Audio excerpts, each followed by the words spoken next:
is a man-made havoc. The incident which took place here is a man-made havoc.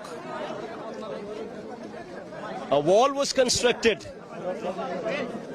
just 6 days prior. The construction of the wall started 6 days back. Construction of the wall was completed 2 days before.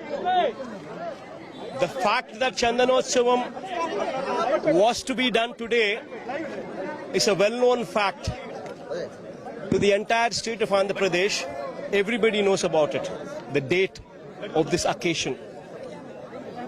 And it's also a well-known fact that lakhs of people, more than 2 lakhs people, were to attend to this occasion. This happens every year. It's a well-known fact.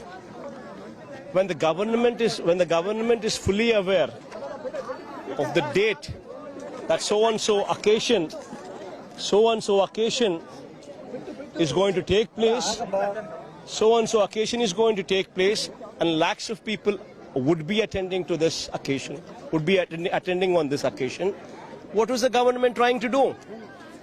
They started constructing a wall 6 days before this incident, and that to a 20-meter wall. That means 70 feet wall in length, 10 feet in height, and there were not, you don't even see cement columns in between. Entire thing is fly ash brick blocks. People, the scene from there is that the wall shook like a flexi when the incident took place.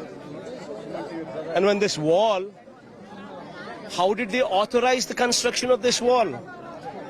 What were the ministers doing? A team of ministers who were constituted to supervise the occasion. What were they doing?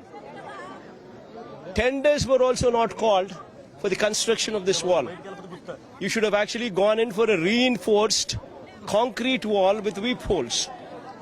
And you knew this date, and you knew this day, and the construction of the wall should have started much in advance, months in advance. But then you constructed the wall just 6 days before, completed it 2 days before, knew very well that during the Chandanotsavam, every year, during this occasion, you would have rains. It's always been a sentiment. And this year also, you had rain. But then you knew that you had rain. You also knew that the wall was new. You also knew that the wall had no columns. And yet you had the queue, you had the people right beside the wall pass through into the temple.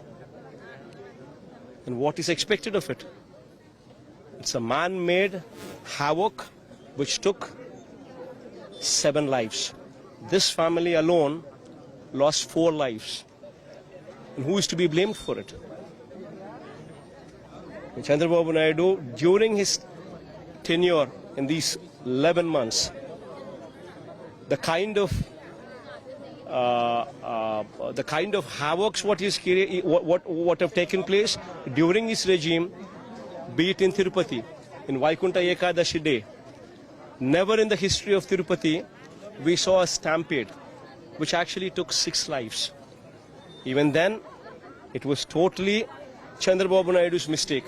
He was camping in Kuppam. He had every policeman attend to him rather than to the occasion. And Vaikunta Ekadashi also was a similar festival. Very well everybody knew on which date it was going to take place. Everybody also very well knew that lakhs of people would be attending to it. Yet there were no people, there were no cops. Everybody was engaged with him. People were parked in the parks. Suddenly they were let out to actually go into the queues, which erupted into a stampede. 6 lives lost in Tirupati. In Tirumala, it's same Tirumala, in Goshala, more than 200 cows have seen death during Chandrababu's regime. Sri Kurmam temple in Srikakulam, more than 15 turtles died during Chandrababu's regime. And even now, today, in Vizag, Simhachalam temple, more than 7 deaths because of this war, because of this havoc, which man-made havoc which is created through this wall.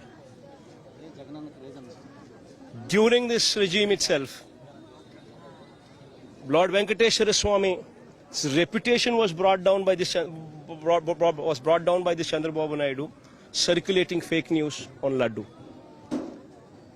All this during the course of these 12 months. During the course of this, even in Simhachalam, also in Vizag now, this is the first time something like this took place in the history of this temple. All thanks to this man Chandrababu Naidu. This man should actually go jump in a well. So do you think state government given priority to VIP protocol? VIP protocol instead of the general public? In Chandrababu's regime, a common man is ill-treated. Common man plight is never listened to.